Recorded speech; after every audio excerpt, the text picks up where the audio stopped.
करेंगे। चलिए ठीक है, तो लास्ट क्लास में कितने क्वेश्चन कर लिए थे हम लोगों ने? 2 क्वेश्चंस कर लिए थे, ठीक है। एक तो ये वाला कर लिया था, और एक ये मिस्टर पाटिल वाला क्वेश्चन भी हम लोगों ने कर लिया था। दोनों क्वेश्चन हमने खत्म कर लिए थे। और वैसे मैं आपको बताऊं, एक्चुअल में अब आएगा इसमें एक इम्पॉर्टेंट सेक्शन जिसकी मैं आपसे बात भी कर रहा था, और वो होता है related with the interest on loan, ठीक है। पर उसके पहले 24A हमने लिखा नहीं है अभी, तो उसको भी लिख लेते हैं।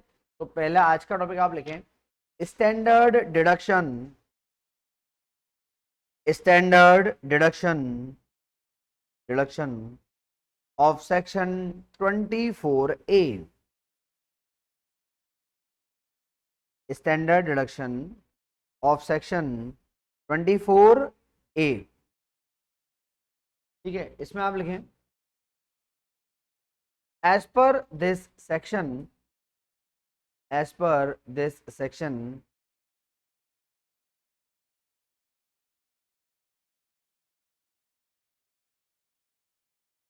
as per this section, this section,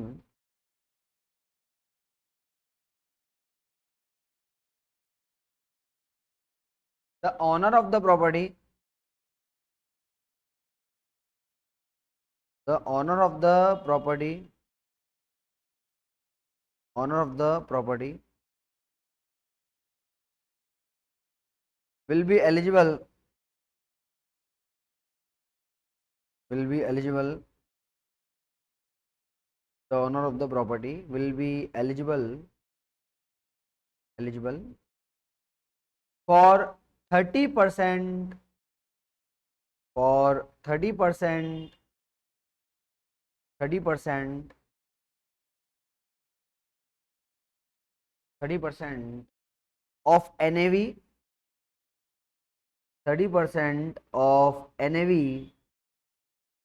30% of NAV as standard deduction, as standard deduction, standard deduction, because there will be, as there will be no other deduction, no other deduction, no other deduction, no other deduction of any expense, no other deduction of any expense will be allowed, will be allowed, ठीक है। तो अपने को क्या मिलेगा, NAV का 30% standard deduction मिल जाएगा, बाकी इसके अलावा कोई भी डिडक्शन अपने को नहीं मिलने वाली है, ठीक है। चलिए अब हम बात करते हैं आगे।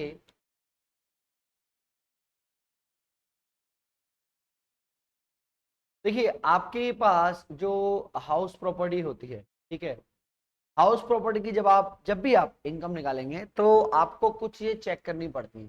सबसे पहले तो आपको क्या चेक करना है, आपको चेक ये करना होता है कि आपकी जो हाउस प्रॉपर्टी है वो हाउस प्रॉपर्टी आपकी लेट आउट है या सेल्फ ऑक्यूपाइड है। सबसे पहले हम क्या चेक करेंगे, हम ये चेक करेंगे कि भैया हमारी जो हाउस प्रॉपर्टी है, या तो वो हाउस प्रॉपर्टी क्या होगी, वो लेट आउट होगी, ठीक है, या फिर वो हाउस प्रॉपर्टी क्या होगी बेटा, वो होगी आपकी सेल्फ ऑक्यूपाइड। या तो होगी लेट आउट या फिर होगी सेल्फ ऑक्यूपाइड। अगर आपकी प्रॉपर्टी लेट आउट है तो हमेशा हम उसकी इनकम कैलकुलेट करेंगे, जैसे हम लोगों ने फॉर्मेट अभी तक सीख लिया है, ठीक है। और वो कैलकुलेट करके उसकी इनकम हम लोग क्या कर देंगे, उस प्रॉपर्टी की इनकम हम कर देंगे टैक्सेबल, ठीक है। लेकिन अगर आपका मकान क्या है, अगर आपका मकान है सेल्फ ऑक्यूपाइड, कैसा मकान है भाई, सेल्फ ऑक्यूपाइड, तो सेल्फ ऑक्यूपाइड में क्या होता है, आपको देखना पड़ेगा कि आपके कितने मकान हैं। सेल्फ ऑक्यूपाइड तो है, लेकिन सेल्फ ऑक्यूपाइड के नाम पे कितने मकान हैं। अगर आपके पास कितने मकान हैं? 2 सेल्फ ऑक्यूपाइड मकान है। और आपने बोला सर हमने तो दोनों ही क्या कर रखे हैं, सेल्फ ऑक्यूपाइड कर रखे हैं। कोई दिक्कत नहीं, कोई टेंशन नहीं है। ऐसे मकान 2 मकान तक है ये छूट, 2 मकान तक मामला आप क्या मान सकते हो, 2 मकानों को आप सेल्फ ऑक्यूपाइड मान सकते हो और सेल्फ ऑक्यूपाइड मान के आप अपनी इनकम कैलकुलेट कर सकते हो। वो मैं आपको बता दूंगा इनकम कैसे कैलकुलेट करते हैं। मैं अभी आपको ये बताता हूँ। सेल्फ ऑक्यूपाइड जो मकान होता है ना बेटा, हम लोग जब आगे पढ़ेंगे तब मैं बताऊंगा, पर मैं अभी भी क्लियर कर रहा हूँ। सेल्फ ऑक्यूपाइड मकान का NAV नील 0 होता है। क्या बोला मैंने? सेल्फ ऑक्यूपाइड जो हाउस है उसका NAV क्या होता है? NAV 0 होता है। अब आप एक बात समझो, जब मैं बोल रहा हूं भाई कि NAV 0 होता है, तो NAV के बाद आप इनकम निकालने के लिए और क्या क्या करते हो? NAV के बाद मान लो मैं बोल रहा हूँ कोई मकान है और उस मकान का NAV क्या है? नील। तो आपको 2 चीजें माइनस करनी होती है। एक तो होता है 24A। 24A क्या होता है? 30% स्टैंडर्ड डिडक्शन। अब क्योंकि आपका NAV ही 0 है तो फिर इसका 30% भी क्या हो गया? 0 हो गया। और फिर उसके बाद आपको क्या माइनस करना पड़ेगा, जो आज हम सीखेंगे 24B। 24B यानी कि इंटरेस्ट ऑन लोन का डिडक्शन यहाँ बैठेगा। इसका मतलब इंटरेस्ट ऑन लोन का डिडक्शन जब आप माइनस करेंगे तो फाइनल आंसर किस में आ जाएगा आपका? नेगेटिव आएगा आपका। फाइनल आंसर किस में आएगा? नेगेटिव। और मैं आपको बता दूं, हर SSC ये चाहता है कि उसका आंसर नेगेटिव में आ जाए। नेगेटिव में क्यों आ जाए? क्योंकि क्या होता है, हाउस प्रॉपर्टी में अगर लॉस है तो वो दूसरे हेड से सेट ऑफ हो जाता है। मान लो आपके पास PGBP में इनकम है, तो आपने मान लो आपके बिजनेस में, आप बिजनेस कर रहे हैं, वो बिजनेस में जो है वो 5 लाख रुपए की इनकम है। 5 लाख की इनकम है और उधर 1 लाख रुपए का लॉस है। तो उधर 5 लाख रुपए की इनकम ही 1 लाख रुपए का लॉस सेट ऑफ करके नेट इनकम आप 4 लाख रुपए बता सकते हो। ये मैं बता रहा हूँ आपको ओल्ड रिजीम से, पुराने रिजीम से बता रहा हूँ। मैं नई रिजीम का भी आपको लिखाऊंगा। मैं नई रिजीम का भी बताता हूँ आपको। नई रिजीम में डिडक्शन मिलना बंद हो गया सेल्फ ऑक्यूपाइड में, इसलिए आजकल नई रिजीम में पता है क्या है, हाउस प्रॉपर्टी में आंसर 0 आ सकता है, नील आ सकता है, नेगेटिव आंसर।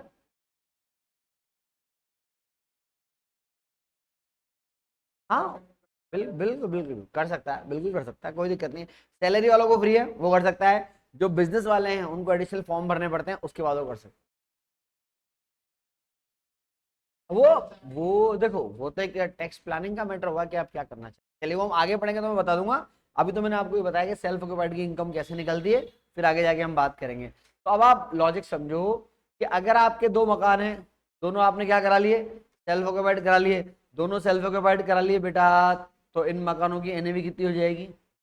नील।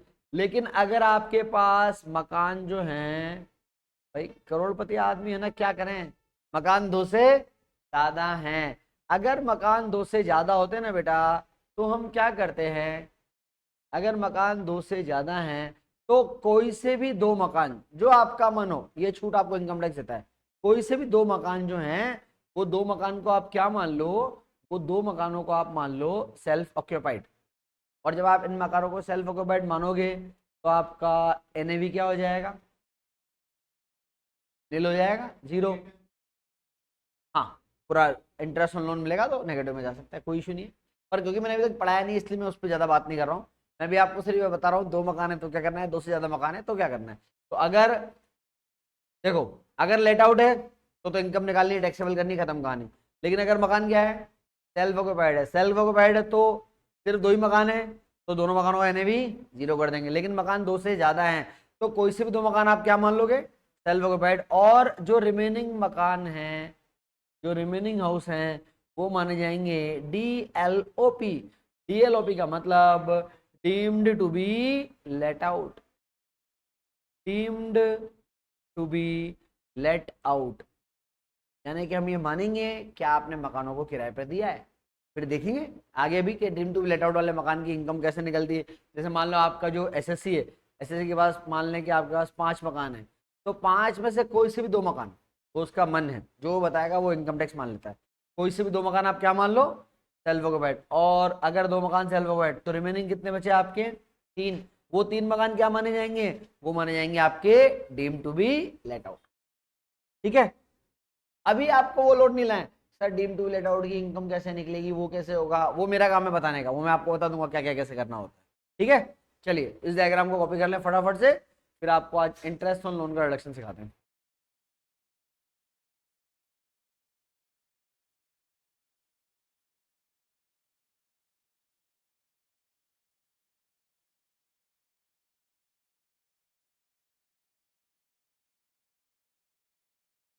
नहीं, मैं अभी मार्च में ले गया था उसको घुमाने, इसलिए कुछ भी नहीं बोल रही हूँ।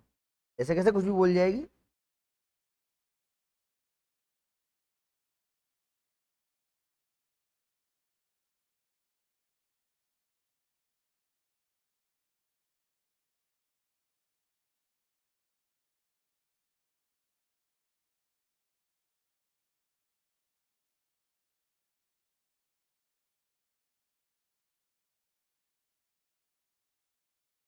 यहाँ तक हो गया क्या।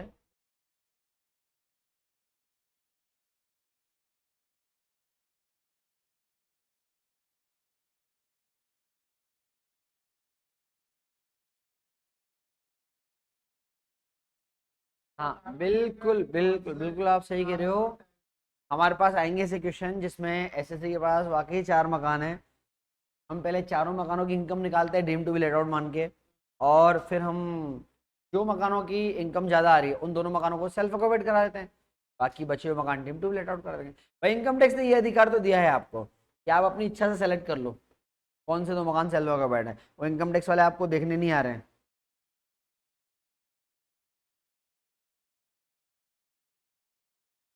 हाँ कुछ नहीं, हाउस प्रॉपर्टी का कोई सा भी क्वेश्चन 15 मिनट से ज़्यादा नहीं चलता, 15 मिनट से ज़्यादा नहीं चलेगा, मैं आपको बता दूं।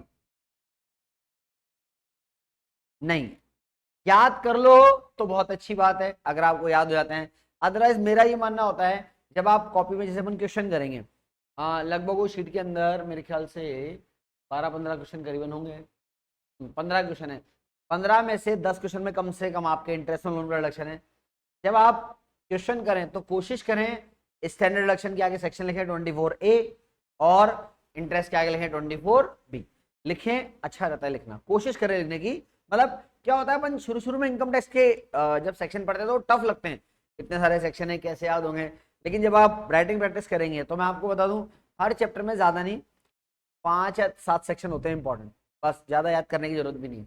अभी जैसे ये वाला सेक्शन है इसमें आप 24A और 24B याद कर लो, चार्जिंग सेक्शन है 22, याद रह जाए तो ठीक है, अदरवाइज कोई पूछता भी नहीं लिखना भी नहीं, पर जब आप क्वेश्चन करेंगे तो 24A और 24B ये दोनों काम आएंगे आप, ठीक है।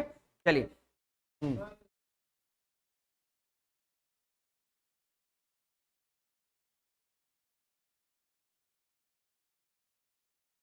अरे अपन अपन एक में ही कर देंगे सब कुछ, चिंता मत कर तू, वो सब अपनी टेंशन है, क्या करना है और क्या नहीं करना वो अपने सब करो, वो मैं बताऊंगा सब, टीचर को क्या अच्छा लगता है कॉपी में देखना ये सब मैं बता दूंगा। चलिए नीचे एक अच्छा सा नोट लगा के लिखो, लिखो under the new tax regime, under the new tax regime, under the new tax regime, अब नई टैक्स रिजीम है, आपको सेक्शन याद रह जाए तो बढ़िया, नहीं रहे तो कोई बात नहीं। 115BAC जो नई रिजीम है उसका सेक्शन ये होता है, ठीक है। As per the new tax regime 24B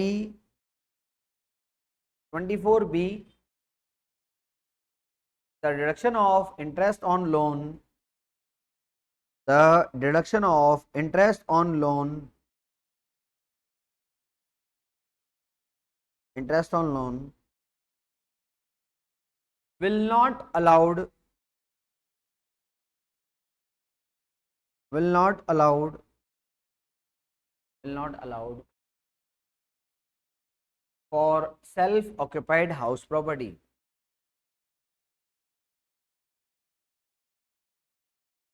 self occupied house property, ये इंपॉर्टेंट नोट है ध्यान रखना कि नई वाली रिजीम में सेल्फ ऑक्यूपाइड मकान में, देखो लेट आउट में तो अभी भी चालू है, अगर आप किराए विराए में मकान चढ़ा रहे हो तो उसमें तो अभी भी चालू है, लेकिन सेल्फ ऑक्यूपाइड में डिडक्शन बंद हो चुका है, ठीक है। अगला पॉइंट लिखें, ये भी न्यू टैक्स रिजीम का ही है, मैं अभी आपको कुछ इंपॉर्टेंट पॉइंट लिखाता जा रहा हूँ सारे, ठीक है। अगला पॉइंट लिखें। हाँ बेटा, ये न्यू टैक्स रिजिम का सेक्शन है 115 BAC। जो नया टैक्स रिजिम है वो इस सेक्शन के अंदर लिखा हुआ है पूरा 115 BAC में। हाँ जी, अगला पॉइंट लिखें। In the new tax regime, in the new tax regime, new tax regime, new tax regime, loss of house property, loss of house property, loss of house property, loss of house property cannot be set off, cannot be set off from the income of, cannot be set off from the income of, income of any other head, any other head। तो इस line का क्या मतलब हुआ, इस line का ये मतलब हुआ कि अगर आपके हाउस प्रॉपर्टी वाले हेडिंग में लॉस आ जाता है तो वो लॉस आप किसी दूसरे हेड की इनकम से सेट ऑफ नहीं कर सकते। जैसे भी मैंने आपको एग्जांपल बताया था कि हाउस प्रॉपर्टी में 1 लाख का लॉस है और पीजीबीबी में 5 लाख का प्रॉफिट है, सेट ऑफ कर लो 5 और 1 को। अभी नए वाले में बंद हो गया। एचपी का लॉस सिर्फ एचपी से ही है। हाँ, क्या बात कर रहा है। नहीं देखो, न्यू रिजीम में 12 लाख रुपए तक का आपका टैक्स नहीं लग रहा। मैं बोल रहा हूँ अभी इस बार जो आईटीआर भरेंगे न्यू रिजीम वाले, मतलब जो ये वाला बजट जब एप्लीकेबल होगा अगली बार, कम से कम 80% लोग न्यू रिजीम में चले जाएंगे। क्या बात कर रहे हो आप, 80% लोग चले जाएंगे, आप देख लेना आराम से। क्यों नहीं जाएंगे भैया? जिसकी बिजनेस इनकम है वो 12 लाख तक फ्री है, और जिसका सैलरी का इनकम है वो 12,75,000, बहुत बड़ा अमाउंट होता है 12,75,000। तो इंडिया में सिर्फ 5% लोग हैं जो महीने का 1 लाख रुपया उससे ज्यादा कमाते हैं। सिर्फ 5% लोग हैं जो 1 लाख रुपये उससे ज्यादा कमाते हैं भाई, तो क्यों नहीं जाएंगे? और मान लो अगर आपकी से बिजनेस इनकम है, ये तो 12 और 12,75 की लिमिट है। साथ में अभी अपन पढ़ेंगे आगे जाके आता है मार्जिनल रिलीफ, मतलब 15-20 हज़ार ऊपर भी निकल जाता है ना तो भी फ्री होता है। जैसे उसमें सैलरी एम्प्लॉयड के लिए है 12,75, 12,75 है, तो लगभग लगभग 13 लाख रुपए तक की इनकम पर टैक्स नहीं लगता है। ऐसे नॉर्मल बिजनेस इनकम का लिमिट वैसे 12 लाख है, लेकिन लगभग लगभग 12-15, 12,20,000 तक उसमें भी टैक्स नहीं लगे। तो क्यों नहीं जाएंगे लोग? जरूर जाएंगे। चलिए एनीवेज, ये लिखिए आपने। तो न्यू टैक्स रिजिम में हाउस प्रॉपर्टी का लॉस किसी भी अदर हेड की इनकम से सेट ऑफ नहीं हो सकता है। फिर अगला पॉइंट लिखें, नेक्स्ट पॉइंट देखो। The deduction of interest on loan, the deduction of interest on loan, loan, deduction of interest on loan will be allowed, will be allowed on accrual basis also, will be allowed on accrual basis also। accrual का मतलब क्या होता है, बात को समझना। जैसे मान के चलो आपके 12 महीने में से आपको क्वेश्चन में दिया है कि भैया एसएससी ने तो 8 महीने का इंटरेस्ट ही पे करा है और 4 महीने का इंटरेस्ट अभी तक क्या है उसका, अनपेड है, पेड ही नहीं करा है। कोई दिक्कत नहीं है, तो भी आपको कितने महीने का इंटरेस्ट का रिडक्शन मिल जाएगा? 12 महीने के इंटरेस्ट का रिडक्शन आपको मिल जाएगा। म्यूनिसिपल टैक्स में भी ऐसा होता है क्या? नहीं, म्यूनिसिपल टैक्स आप ना, म्यूनिसिपल टैक्स कैश बेसिस पे डिडक्टेबल है। अपन ने लास्ट क्लास में क्वेश्चन करा था, अपन ने कहा लैंडलॉर्ड ने जितना पे करा, पे करोगे तो ही डिडक्शन मिलेगा म्यूनिसिपल टैक्स का, वरना नहीं मिलेगा। जबकि interest on loan accrual basis पे भी चलता है, ठीक है। पेमेंट में मिला ना, तो आप जब करोगे तब मिलेगा ना, तो जब तक आप नहीं करोगे तब तक नहीं मिलेगा। चलिए अगला लिखें point. Interest on loan, interest on loan will be allowed, interest on loan will be allowed, will be allowed when the loan is taken for, when the loan is taken for the purpose of, loan is taken for the purpose of house property purchase, house property purchase, construction, house property purchase, construction, repair, renewal, repair, renewal, repair, renewal, full stop. तो आपका house loan आपने लिया है, इस purpose के काम में ले रहे हैं, तो आपको प्रोडक्शन मिल जाएगा। अब बात आती है, बोले सर लोन किसी बैंक से लेना ही जरूरी है क्या? Answer is no. लोन आप बैंक से भी ले सकते हो, रिलेटिव फ्रेंड किसी भी ले सकते हो। ठीक है, तो अगला पॉइंट लिखें। House loan, house loan may be taken from, may be taken from bank, taken from bank, financial institution, bank, financial institution, financial institution, friends or family, friends or family, friends or family। करो ना, काम ना करें, कम tax वाले तो देते हैं आपको जगह, आप करो घोपला कर सकते। लिखो अगला पॉइंट। अच्छा मान लो आपने जैसे आपका हाउस प्रॉपर्टी का लोन था, उसका आपका इंस्टॉलमेंट था, इंस्टॉलमेंट बाउंस हो गया, आपका अकाउंट में पैसे ही नहीं थे, इंस्टॉलमेंट बाउंस हो गया, आपके ऊपर पेनल्टी लग गई। तो क्या ये पेनल्टी अलाउड है? इसको अपन माइनस कर सकते हैं इनकम निकालते टाइम? तो आंसर है नो। किसी तरह की आपकी पेनल्टी अलाउड नहीं है आपकी, क्योंकि आपके कर्म खराब हैं भाई। इंटरेस्ट हमने बोला, इनकम टैक्स ने, कि आप क्या अलाउड करवा लो, इंटरेस्ट का रिडक्शन मिलेगा, पेनल्टी का कोई आपको रिडक्शन यहाँ पे नहीं मिलेगा, है ना। या मान के चलो आपके पास आपने जैसे टाइम, जैसे मैंने आपको बोला कि भाई आपने टाइम से पेमेंट नहीं किया, टाइम से पेमेंट नहीं किया, और मान लो उस इंटरेस्ट को चुकाने के लिए आपको एक और लोन लेना पड़ गया, इंटरेस्ट को चुकाने के लिए एक और लोन लिया, है ना, तो वो भी अलाउड नहीं होता है। ठीक है, सिर्फ मेन पहला वाला इंटरेस्ट अलाउड होता है। चलिए तो लिखें, लिखो बेटा, interest on interest, interest on interest, interest on interest, bracket में लिखना penal interest, penal interest is not allowed as deduction, is not allowed as deduction, not allowed as deduction, है ना। आप पेमेंट नहीं कर पा रहे हो, पेमेंट नहीं कर पा रहे हो, तो इंटरेस्ट पे इंटरेस्ट लगता जा रहा है, तो पेनल इंटरेस्ट होता है, ठीक है, वो अलाउड नहीं होगा।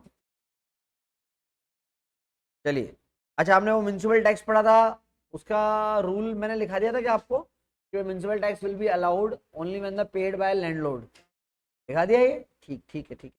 तो एक पॉइंट आप और लिखें उसमें, म्युनिसिपल टैक्स, अगला पॉइंट लिखे बेटा, municipal tax is also non as, municipal tax is also known as house tax, house tax, house tax, local tax, house tax, local tax, local tax, और property tax,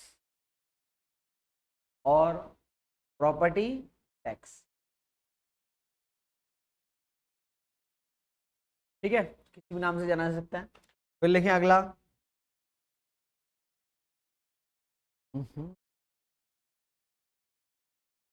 municipal tax is always, municipal tax is always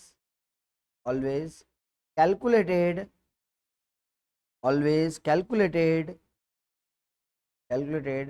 on municipal value, on municipal value, municipal value। ठीक है, तो municipal tax जो आप लगाएंगे वो हमेशा किस पे चलेगा? वो चलेगा म्युनिसिपल वैल्यू पे। ठीक है, चल रही, गर्मी पड़ रही है यार, अगले वीक से चालू करेंगे अब। क्यों, किसको पढ़ना है जो? आगे मैं फ्री कैसे हूँ? समझ गया मैं। हाँ जी, चलो ठीक है, अब अपन स्टार्ट करते हैं आपका interest on loan.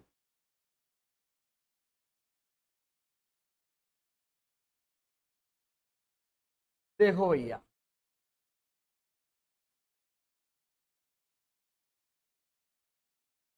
Deduction of interest on. जब हम बात करते हैं इंटरेस्ट ऑन लोन की, तो देखिए क्या होता है,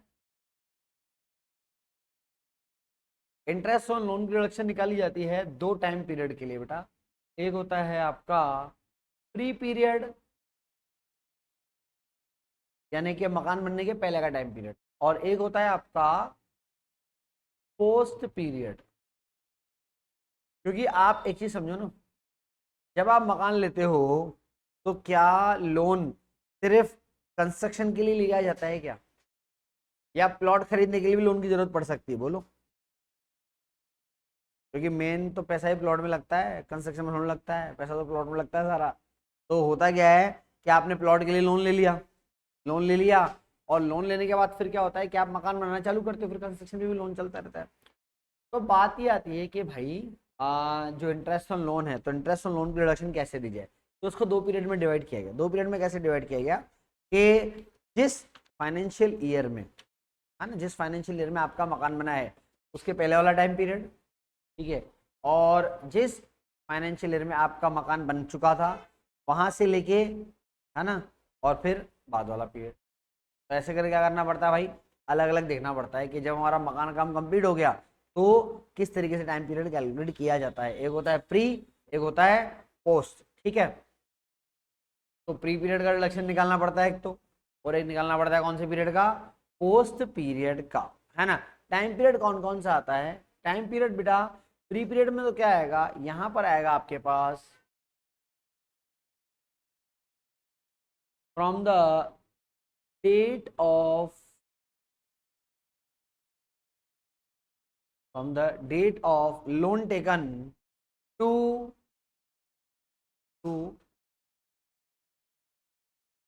31st मार्च। लेकिन 31st मार्च कौन सी, just before the, just before the completion of construction, just before the completion of construction,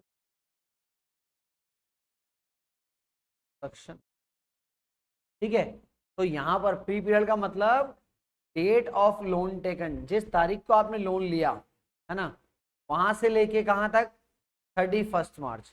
31st March कौन सी, just before the completion of the construction, ठीक है। और एक जो आपका पोस्ट पीरियड है, पोस्ट पीरियड में कुछ भी नहीं लेना, पोस्ट पीरियड में आपको सिर्फ अपना जो रेलिवेंट प्रीवियस ईयर है वो लेना होता है। आपका प्रीवियस ईयर कौन सा है, आपका प्रीवियस ईयर है 24, ये आपका प्रीवियस ईयर है। तो पोस्ट पीरियड में क्या आता है, सिर्फ आपका प्रीवियस ईयर आता है 24-25, और इधर क्या आता है, date of loan taken to 31st March just before the completion of the construction. ये दो टाइम पीरियड आते हैं, इसको लिखो फटाफट।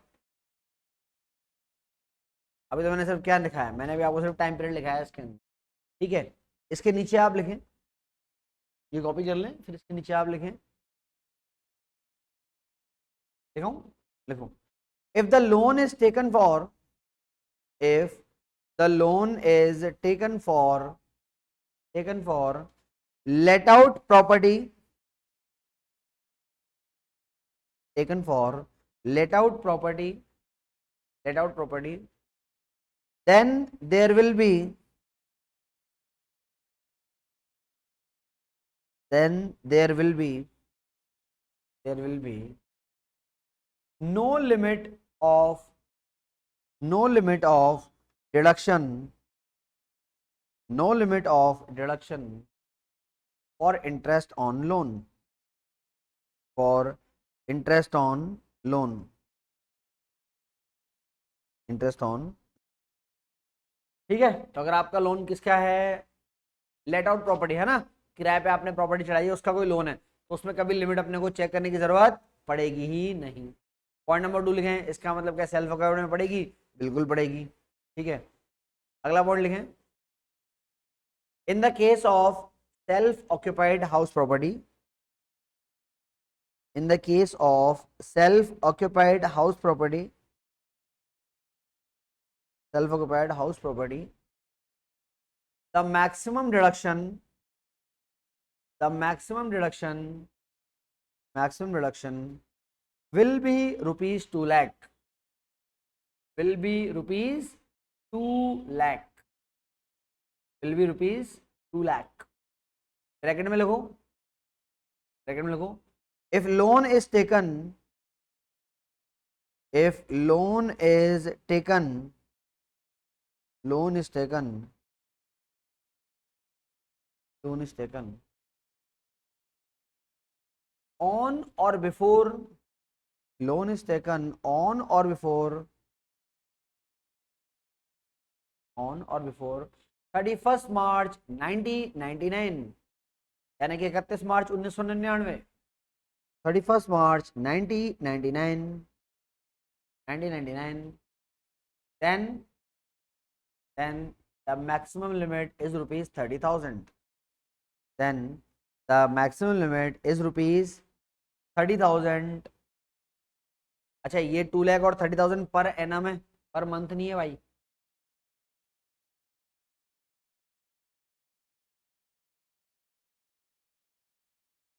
तो आपने क्या लिखा, अभी 2 पॉइंट जो लिखे मैं आपको बताता हूं। आपने ये लिखा है उसमें कि आपने लोन लिया। अगर आपने लोन कौन सी प्रॉपर्टी के लिए लिया है, लेट आउट प्रॉपर्टी के लिए लिया है, कोई लिमिट नहीं है, जितना इंटरेस्ट बनेगा सबका रिडक्शन मिलेगा, देयर इज नो लिमिट। लेकिन अगर आपने लोन कौन सी प्रॉपर्टी के लिए लिया है, सेल्फ ऑक्यूपाइड, तो आपको चेक करना है कि लोन लिया कब था। अगर आपने लोन लिया था कब तक, अप टू 31 मार्च 1999, 31 मार्च 99 तक का आपने लोन उठाया है, तो मैक्सिमम रिडक्शन कितने की मिलती है, 30 की। लेकिन अगर आपका लोन इन तारीख के बाद है, कौन सी तारीख के, इस 31 मार्च 99 के बाद आपने लोन लिया है, तो आपको इंटरेस्ट ऑन लोन की रिडक्शन कितनी मिल जाएगी, 2 lakh, and these two amount are per annum, annually. यानी कुल मिला के 99 तक डिडक्शन थी 30,000, उसके बाद डिडक्शन बढ़ा के कितनी कर दी, 2 लाख रुपए कर दी। कौन से वाले मकान में, सेल्फ ऑक्यूपाइड वाले मकान में, ठीक है। अगर मैं नई रिजीम की बात करूं तो नई रिजीम में मैं ऑलरेडी लिखा चुका हूं कि इनका कोई डिडक्शन नहीं मिलता है नई रिजीम में। ये कौन सी रिजीम पढ़ रहे हैं अपन, ओल्ड रिजीम से पढ़ रहे हैं सर। अच्छा, नई रिजीम में सेम है, इसमें कोई चेंज नहीं, वो सेम। क्वेश्चन में लिखा रहेगा कि आपको क्वेश्चन ओल्ड से करना है या न्यू से करना है। मैं आपको बताऊं, मैं आपको, मेरी बात सुनो, न्यू रिजीम से क्वेश्चन आने का चांस बहुत कम होता है। उसका रीजन है क्योंकि पता है न्यू रिजीम में जो टैक्स आप पढ़ रहे हैं ना, ये टैक्स का काफी सारा सिंप्लीफिकेशन हो चुका है अभी। मतलब चीजें हटा दी है। मान लो आपका इंटरेस्ट तो लोन ही हटा दिया एसएल में, तो बात ही खत्म हो गई ना। जब बात ही खत्म होगी तब आप सॉल्व क्या करोगे, वहां पे कुछ बात होगी तभी तो सॉल्व होगा। जब कोई पॉइंट ही नहीं उसमें तो आप क्या सॉल्व कर लोगे उसके अंदर, ठीक है। इसीलिए नए वाले का मैं ये नहीं बोल रहा नए से क्वेश्चन नहीं आ सकता, आ सकता है, लेकिन पुराने वाले का चांस मेरे ख्याल से ज्यादा रहेगा, ज्यादा है आपके पास। बाकी तो किस्मत है फिर आपकी, देखो कहाँ से आ जाएगा, कह नहीं सकते कुछ भी, है ना, वही तो।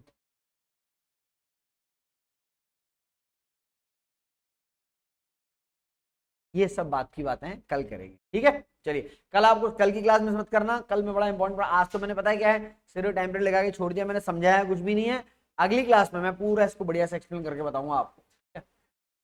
आज कुछ लोग छुट्टी पर भी है ना, फिर इसलिए